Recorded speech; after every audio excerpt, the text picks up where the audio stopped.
You're listening to the Unfixed podcast. I'm getting to the point that because of the condition of my heart being in such a place of healing, I don't need my body to be healed anymore.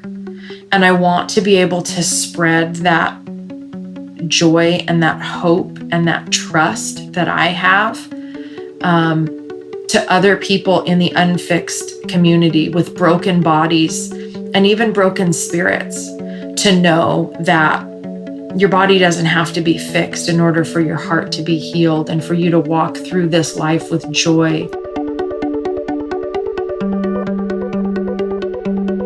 Hi, everyone. This is the Unfixed podcast, and I'm your host, Martel Catalano. The chronic illness community often talks to each other, but in this show, we open the dialogue, exploring adversity through different walks of life to recognize our shared humanness. These intimate conversations are between people who are creatively contending with diverse challenges. One person has a chronic health condition, because they're often experts in facing the hard stuff. The other is a professional working within a relevant field or facing their own unique battle. Each episode is an invitation to lean into curiosity and compassion while recognizing that we can live powerful lives despite, or sometimes because of, our circumstances. This podcast is part of a suite of resources provided by Beyond My Battle. If you feel inclined to support the show, you can do so at beyondmybattle.org/donate.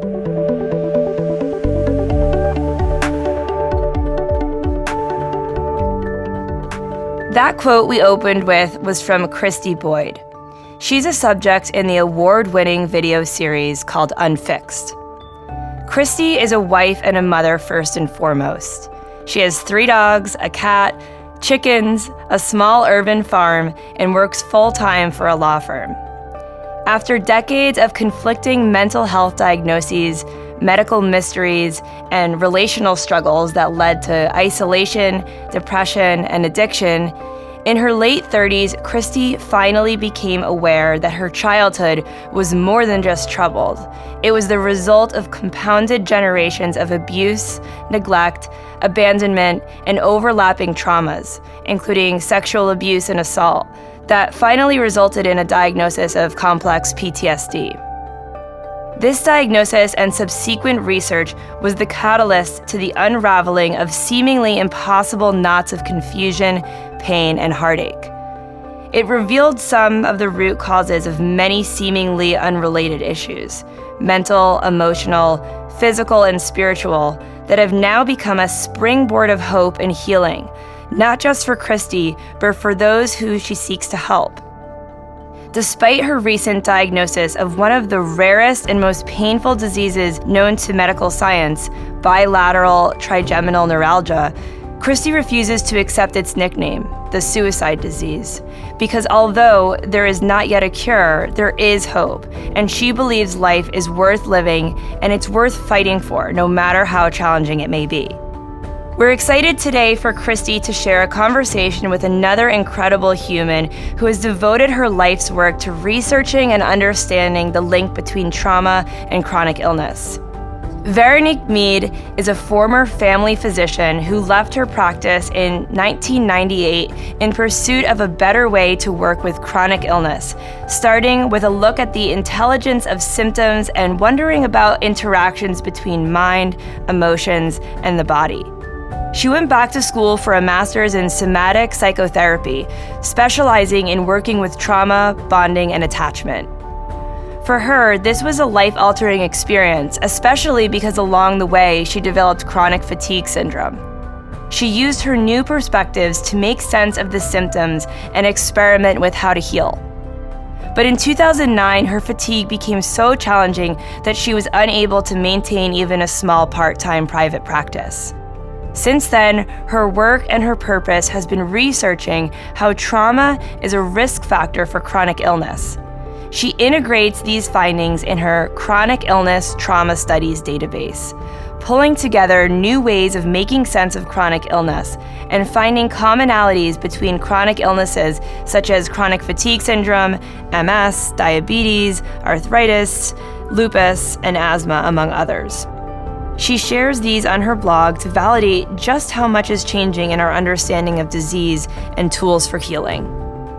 Together, Kristy and Veronique have come on the show to talk about the role trauma plays in chronic illness and the ways that they've learned to reconcile their experiences, both personally and professionally. Kristy and Veronique, I'm so happy to introduce you two to each other. It sounds like this is where we get to say hi. For the first time, I get to say hi, Kristy, in person. Hi, good morning. I'm so glad to finally meet you. I'm so glad to meet you too. It's been a little while since we first learned of each other. Yes, I think this is going to be a fantastic conversation. Yeah, I got goosebumps hearing your intro. We don't know very much about each other, and I had no idea the enormity of what you've been through with your own trauma history and through the generations. So that's very sobering, really. Well, speaking of getting goosebumps, I was doing homework basically when I was reading through all of the information on your website, and I can't tell you how much of it resonated with me. It seemed like every section was something that I could identify with, either for myself or for someone that I am familiar with. And when the dots were just connecting, I was really blown away, and it really made me more excited to have this conversation with you today. Same here. We've only exchanged a little email or two, and when I saw you putting some of the dots together and that they might be making sense of things for you, because they don't for everyone, I got super excited too. So I'm really glad we're here today. I think with trauma history, also you have to be willing to look at it. It's ugly, and it's painful, and it's not a fun experience, especially in the beginning. And I think that plays a big role in being able to connect your trauma history to your medical history. Because if you're not willing to look at the two, you won't see those dots connecting. I want to jump in here, you guys, because this really is leading into this first question that I want to ask. Life is traumatic for everybody, right? But some of us get an extra whopping dose of it, especially before we've learned tools to help us navigate the stressors of life. So can you both share what your early strategies were for dealing, or I guess in some cases not dealing with trauma, and how they may have contributed to your diagnosis? I can say that in my early years, I did not have those tools. I didn't have anyone to teach me those tools or help me navigate those issues. And it led to really more trauma. It led to addiction. It led to depression. It led to suicidal ideation. And that really only took me to a dark place. And that was not helping. And so when I received this diagnosis that was called the suicide disease, I refused to accept that. And I refused to deal with an incurable disease in a way that was going to accept depression or accept suicidal ideation. And I decided I was going to fight. I was going to fight for my family. I was going to fight for myself. I refuse to accept the negative aspects of it, although they can still be overwhelming. Wow. Just hearing what you're saying, Kristy, it's so what I hear more and more through my blog. And I'll answer that question you asked, Martel, in a moment, but I just felt like I wanted to respond with how it is that we don't accept these diagnoses that are really about our symptoms being incurable, and how We don't accept that. And so we start looking and we find ways to make sense of things. So to answer the question myself, with chronic fatigue syndrome, the way I've come to look at it is that it's an intelligent survival strategy that's gotten stuck in a freeze state, in a nervous system pattern of relative hibernation. And when I look back at my childhood, I'm kind of at the opposite end of the spectrum of what you're talking about, Kristy. I had no idea I was experiencing anything traumatic. There's no abuse overt of any kind in my family. And what mine is more, and it was in my 30s and 40s before I started to even recognize I'd experienced anything traumatic. Mine fits more in what I think of as very invisible, which is emotional neglect. And so in my family, I would have said I'd grown up with a very happy childhood and parents who loved me and who, middle class, took good care of me.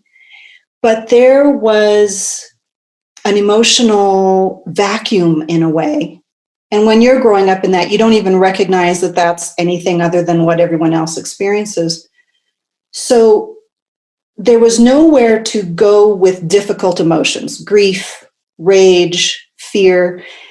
And what I realized was that these feelings of loneliness and depression and aloneness that I pretty much grew up with and felt more intensely through my college years and my medical training years, that's really a hallmark of emotional neglect.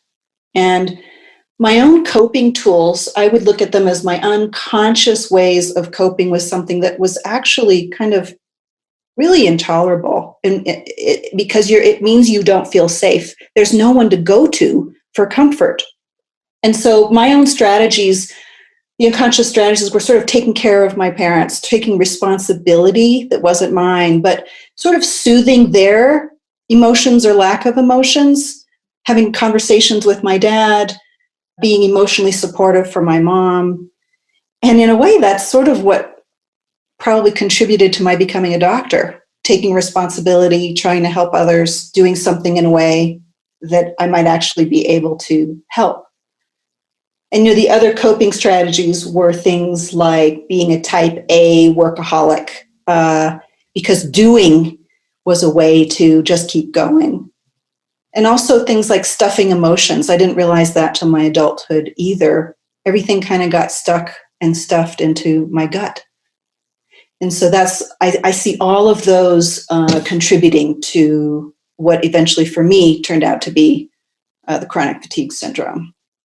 Isn't it fascinating that abuse, I suffered very overt, very cruel abuse as a child from my stepfather, and my mom was also being abused by him. And so she was incapable of really knowing how to appropriately address the situation. She grew up in a family that was exactly the same. And I know, again, your website talks about multigenerational abuse, and this is a perfect example. It spans the spectrum of overt, almost torture, all the way to emotional neglect that, like you said, doesn't seem like abuse until you really look at what you needed as a child and as a young person that you weren't getting, but yet were providing to your own parents. I mean, it spans the entire spectrum of abuse, and that those things will contribute or can contribute to chronic illness. And so people that don't think they've been abused might need to reevaluate their upbringing, not for the purpose of blame, but for the purpose of unraveling some medical mysteries that really need to be addressed. And these are medical mysteries in part, and I want to name this really clearly, that the effects of trauma, we now have the science to know that the effects of trauma are not actually psychological. And a lot of medical professionals still believe that it is, think that it is, and we live in a culture that thinks that it is. We send our soldiers out to war thinking of them as very strong, and then when they come back and they have symptoms and difficulties and feel broken, we think they're weak. But what we're learning is that the effects of trauma actually alter our gene function through epigenetics, for example, and much, much more. But I want to say this because this is part of what makes it so difficult to even consider the role of trauma in any kind of real, medical, physically based, physiological chronic illness. And it's also because so many people, and I hear these stories all the time on my blog, have been blamed or judged or shamed by the healthcare professionals they've gone to and told that it's all in their head.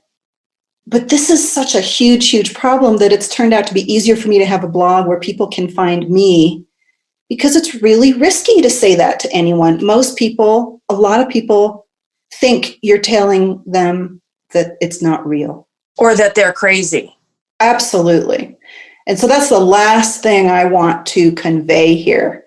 My interest and curiosity has been in the research that's led me to see I can't keep up with the research. There's so much of it showing how the effects of trauma actually affect our biology, our physiology, our bodies, and all of it. And also our risk for emotional health conditions like depression or suicidality. And we have the research that shows that. Veronique, for years, I know you've been developing a big picture type model for how chronic illness and trauma are linked in this way that you've been talking about. I'm wondering if you could briefly share this model in layman's terms. And Kristy, I'd love for you to jump in as she explains, to ask questions or connect your own medical journey in this model.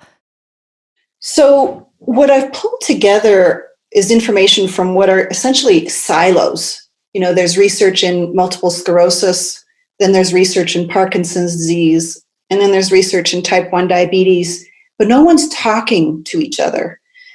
But what I've been seeing are similar patterns in the research in all these different diseases and other ones as well. And then I've used the trauma research to begin to explore, can this make any sense? Is there any support for this in the chronic illness research? So the way I've put it together is that often a chronic illness, any kind of chronic illness, begins after a triggering event. And that triggering event may be something like an infection or exposure to mold or some other toxin or chemical or a medication. But it can also be physical or psychological trauma, which could be something like surgery or a dental procedure or the loss of a loved one or being fired from your job.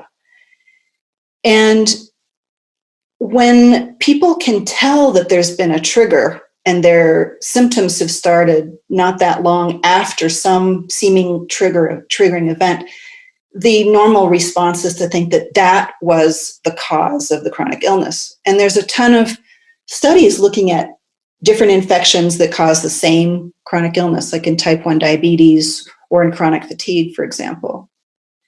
But there's research called the cell danger response by UC San Diego physician Robert Navio, who proposes, he's done a study with chronic fatigue, and he says, it's not the actual event that triggers the onset that causes it. It's the fact that we have a system already primed to perceive that as a threat in some way. And that it ends up being the last straw that's strengthening a pathway that's been developing very likely since babyhood, prenatal or birth events, and possibly from past generations. And so if you back up a few steps from this idea that there's a triggering event and you say, oh, maybe there were other events before that, then you start to see more silos in the research that all start to fit together. For example, Charles Poser is a physician in the multiple sclerosis field. And he said, it's as though there's this undersea volcano that's been growing over the years and over time. And it may eventually peak up above the ocean, and that's when you have symptoms of MS, for example. Or it may actually sink back into the ground and you'll never even know that you were at risk. And so what I've put together is a sense of all these different types of traumas whose effects can add up over time. Multigenerational trauma, things that happen in our parents' and grandparents' lives, for example. And Kristy, you mentioned that was very clear, something that happened in your family and how it affected how your mother parented and also how she was in her relationship with your dad. And probably why she might have picked someone like your dad and thought that might have been maybe normal. And then there's what I call adverse babyhood experiences. And these are events that are prenatal stressors for the mother and therefore the baby, or things that happen at birth that are stressful. Being born by a cesarean section is really, really common, but it's no longer being done for just medical interventions or reasons. And that has long-term potential consequences. But being born a twin, prematurely, a mother who had preeclampsia, all these things can add up. I actually was hoping to add something that you said, if you don't mind, if I can quote from your website. This is regarding initiating events like you were talking about, like surgery or losing your job or something like that. Your website says, chronic illness arises when our nervous system gets interrupted and learns a reactive pattern from which it is unable to shift.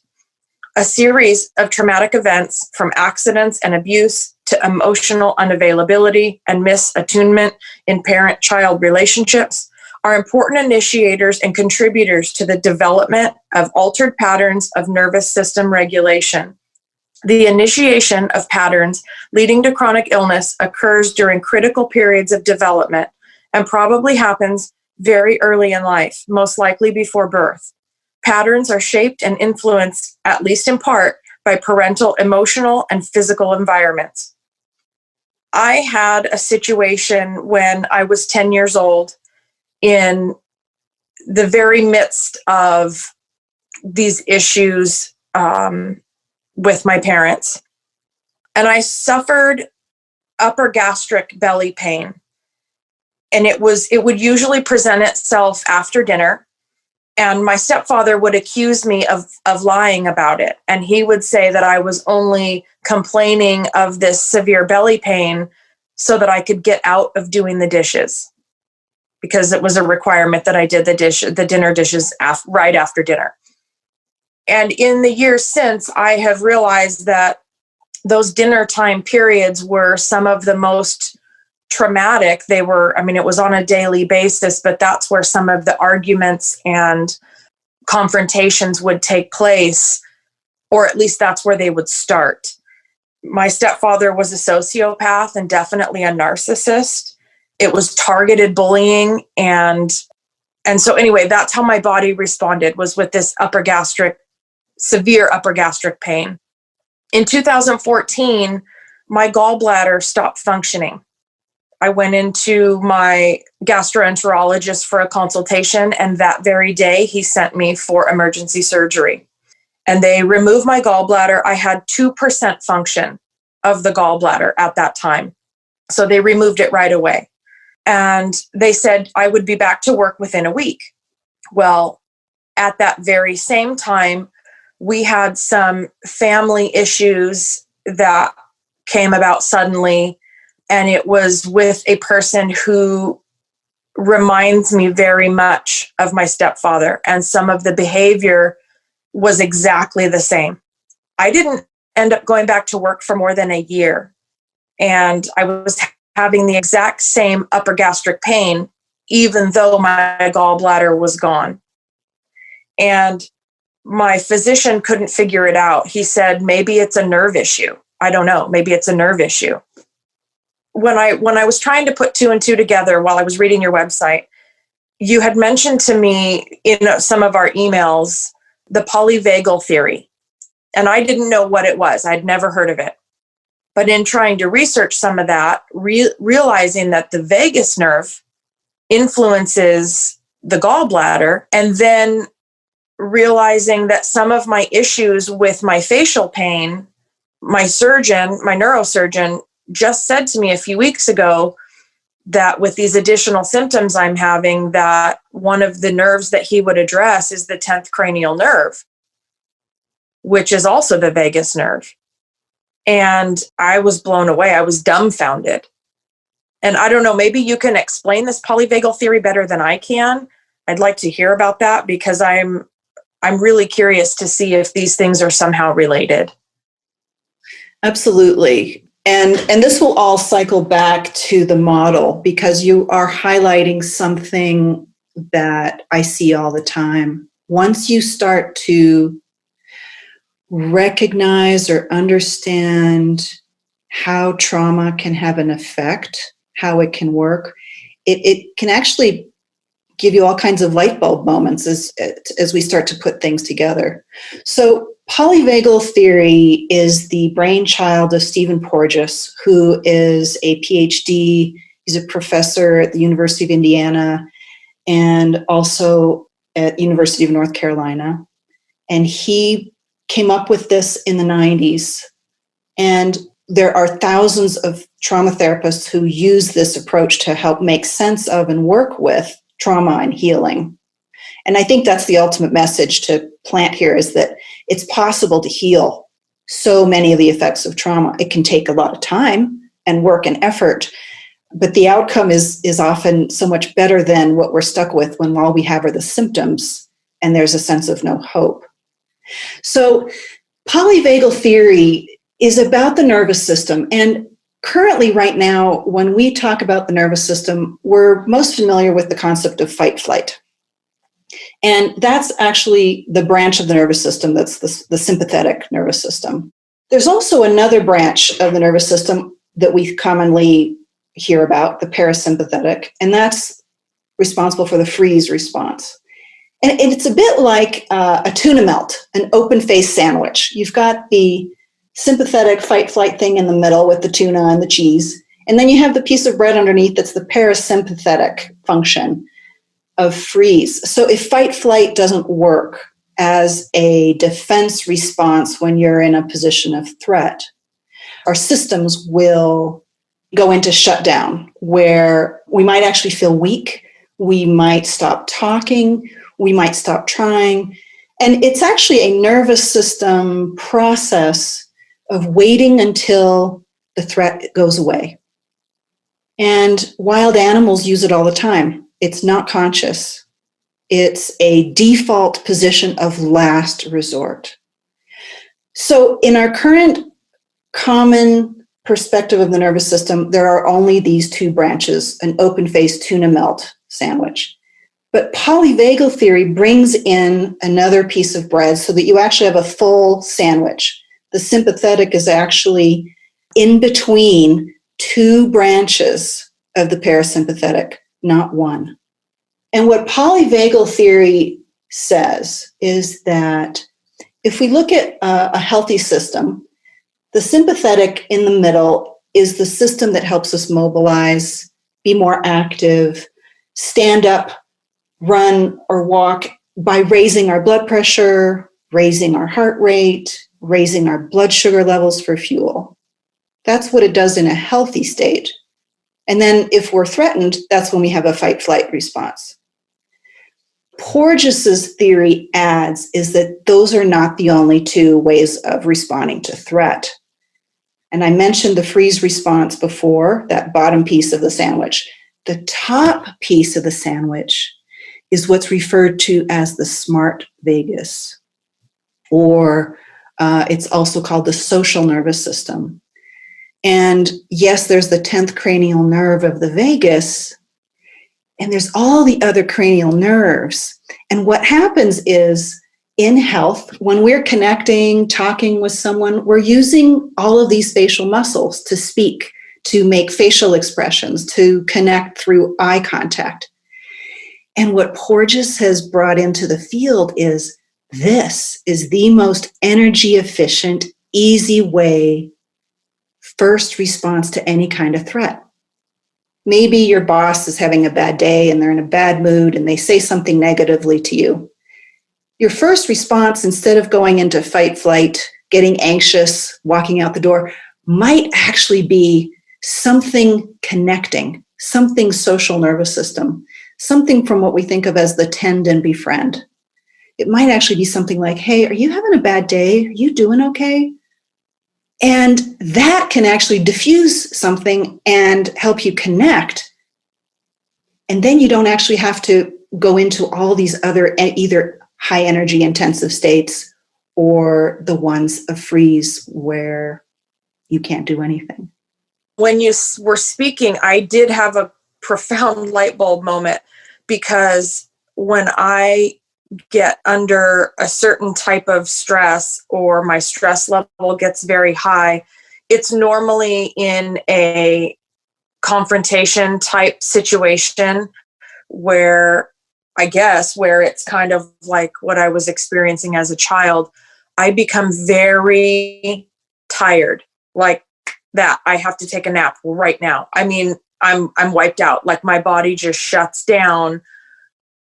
Yeah, I like you said, I'm kind of dumbfounded a little bit, and the pieces are starting to fall together. I'm curious to know or to figure out how this plays in to my trigeminal neuralgia and some of the other suspected neuralgias that I have in my ear and in my throat and on my tongue. Yeah. But with my throat, it kind of comes down the length of my throat. And so, and I know that's where the vagus nerve is. I'm trying to kind of put it together in my mind how it would all connect.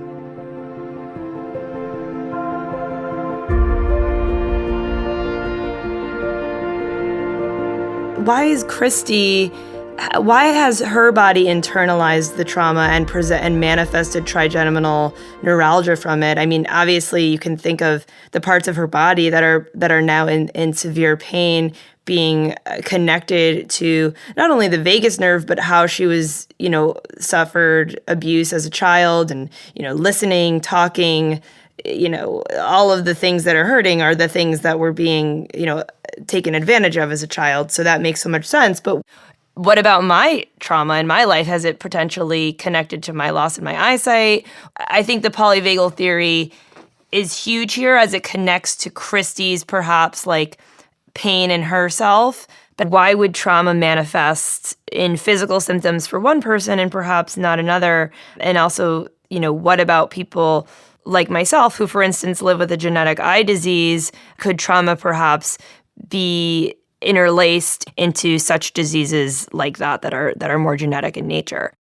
Absolutely. So let me break this down into a few different things. For example, why do I have chronic fatigue? Why have I been disabled by fatigue? And Kristy, you just mentioned that you will sometimes have a very quick shift and need to take a nap. And fatigue is really a hallmark of the freeze state, to just start with one example. And a lot of people with chronic illnesses have fatigue. And if we think about the intelligence of the freeze response, if the armadillo or the opossum is faced by a fox that's kind of hungry, if it goes into a freeze response, it actually looks, and physiologically, it is almost dead. It doesn't move, it barely breathes, and it's not doing this consciously. And what happens to the fox is predators need their prey to actually move to stimulate their attack response. So if the armadillo or the opossum looks dead, the fox might actually walk away and leave it. And so once the threat is gone, the opossum will come out of it. But even there, it takes some time to have the nervous system shift back out. Sometimes it can be very quick. Sometimes it can take time. And so you're saying that's so, you're saying that that's so incredibly exhausting. All of your energy has been zapped in the instance that you needed to go from 0 to 60 and pick yourself back up again. So for Kristy, the exhaustion that she experiences in those times, and any of us experience in times of complete and overwhelming stress, it drains us of our all of our survival functions. Actually, there can be an exhaustion component, and we talk about adrenal fatigue, that type of thing. But from a trauma polyvagal perspective, it's not actually exhaustion. It's that your system, your nervous system, probably your epigenetics, have all shifted into a different state that are saying, shut down now. Your life depends on it. You need to shut down immediately. And so it's not conscious, it's not exhaustion. And so, yeah, Kristy, you have something to add. Two things that regarding the trigeminal neuralgia and these other suspected neuralgias, possibly glossopharyngeal neuralgia and or geniculate neuralgia, which involves the ear and the throat. Within my anatomy, within my brain, there is physical manifestation which would cause these things also from a medical standpoint, that there is compression of the nerves by blood vessels. That is, in fact, what is happening within my brain. Yes. So I want to make that clear, that I'm not saying that all of these things are emotional or based solely on what I experienced in my childhood. Yes. But another thing that I want to bring up is that when you talk about, like the possum, playing dead, and that is part of its survival, and that the predator needs the prey to be moving in order to stimulate their drive to kill. I can see that in the animal kingdom, but also in my own life. I also suffer from migraines, intense migraines, and they started when I was about 12 years old. And I remember a time that I had a very intense migraine, and I was laying on the floor in my bedroom, and I had like a little dry erase board that I used to use for school. And I wrote on it, migraine, need to sleep. And I set it on the floor next to me. That was all I could do because my migraine was so intense. And my stepfather came into my room and started kicking me. And he wanted me to get up. He wanted me to, do yard work or something. But I wouldn't get up. I couldn't. My migraine was so intense. And that was the type of person that he was. He wanted to stimulate with aggression some sort of, fight response from me. He wanted there to be a fight. And when I played dead, in other words, it wasn't satisfying to him. He needed to get this thing going, if you know what I'm saying. And that memory just popped into my mind when you were speaking about this. And so I can see what you're talking about. And I needed to play dead for my own survival, even though the migraines were a symptom of what was going on and kind of, I think, played out in the intense stress that I was experiencing. So I'm not really sure how to really describe that, but that's what it feels like. That in a real sense, in a human sense, it feels like that's what you're describing. Yes, and there's so many threads we could follow here, but to speak to that, like there is compression seen on MRIs and various studies for people who have trigeminal neuralgia. Not everyone, but some, right? And I did a little bit of looking around to learn more about this. And I posted a question in two groups I'm a part of. One's a polyvagal group. They have 12,000 people in that group. And then another one is a somatic experiencing, a trauma therapy group. Both use Polyvagal Theory. There's 20,000 in the SE group. And there were people who responded about trigeminal neuralgia and the compression. But from the conversations that happened, there were at least 3 people who talked about working with their trigeminal neuralgia from a trauma polyvagal perspective. And what happens is if you have to shut down, it happens in all kinds of different ways. If we think about the polyvagal sandwich, the bottom piece of bread, in health, that's rest and digest, perhaps helping digest and basic functions. But in intense stress where you have to go into freeze, that's called the dorsal vagal response. But there's also something that happens on the top piece of bread, the ventral vagal, or the social nervous system. And that is that part of shutdown that can happen if you cannot get heard when you're trying to say, look, stop kicking me, for example. Or you're trying to have a conversation and you're going to be attacked if you say anything. Your facial muscles can actually, droop or go flat or have a flat affect, or you might look down and avert your gaze as ways to try to convey, look, this is not okay, or look, I'm not actually in the room, don't even think that I'm here. And so this is where I wonder about polyvagal theory and trigeminal neuralgia. What happens if you, for your own survival, unconsciously have to do this kind of thing all the time growing up? Like you mentioned, the supper table and the kind of conflict that happened there. My guess is it was probably not safe to speak up or say anything. Right. And so what happens if that's how your nervous system pathways that helped keep you alive in a threatening, life-threatening set of situations for your first 15, 18, however many years, what happens if that's something that your system has to learn for your survival?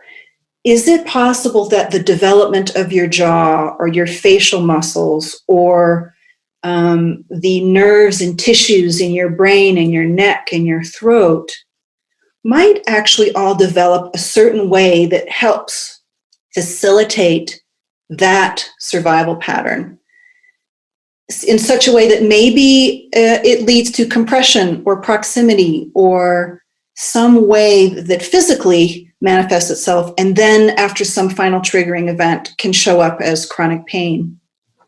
That's one reason why we may end up with symptoms. Some of us end up with symptoms and some don't. Another reason I think is we may have genetic predispositions. Maybe for some of us, it's for like a genetic disease. Martel, you mentioned you have a genetically based eye disease. Huntington's, for example. Those are diseases that are primarily genetic. But most chronic illnesses, the research is showing now, are at least 50% not genetic. It's at least 50% is environmental stuff. And trauma is a non-genetic environmental exposure. I would say for me, my experience is that I spent a lot of time in therapy, a couple of years in therapy. I read a lot of books about narcissism so that I could figure out what's wrong with me and realize that it's not me. There's a quote that I wanted to read, and it says, "The abuse we endure doesn't change the way we see the abuser. It changes the way we see ourselves. This is what abuse does." And once I realized that, it really opened up my heart. And I'm finding out all of the things that my abuser found fault in are the exact things that are the beauty of who I am.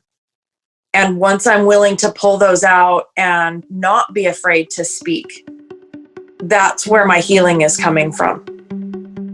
And so I'm hoping that that will continue. And now that this door has opened, thank you, Veronique. Thank you to you guys for putting this podcast together. I feel like this has just been divine intervention for me. And so I'm very grateful. I feel like a whole new opportunity for healing has come. Well, I'm really grateful to you both for joining us, for your wisdom and for your sharing. Listeners can learn more about Veronique and Kristy by heading to the episode page on beyondmybattle.org or unfixedfilm.com.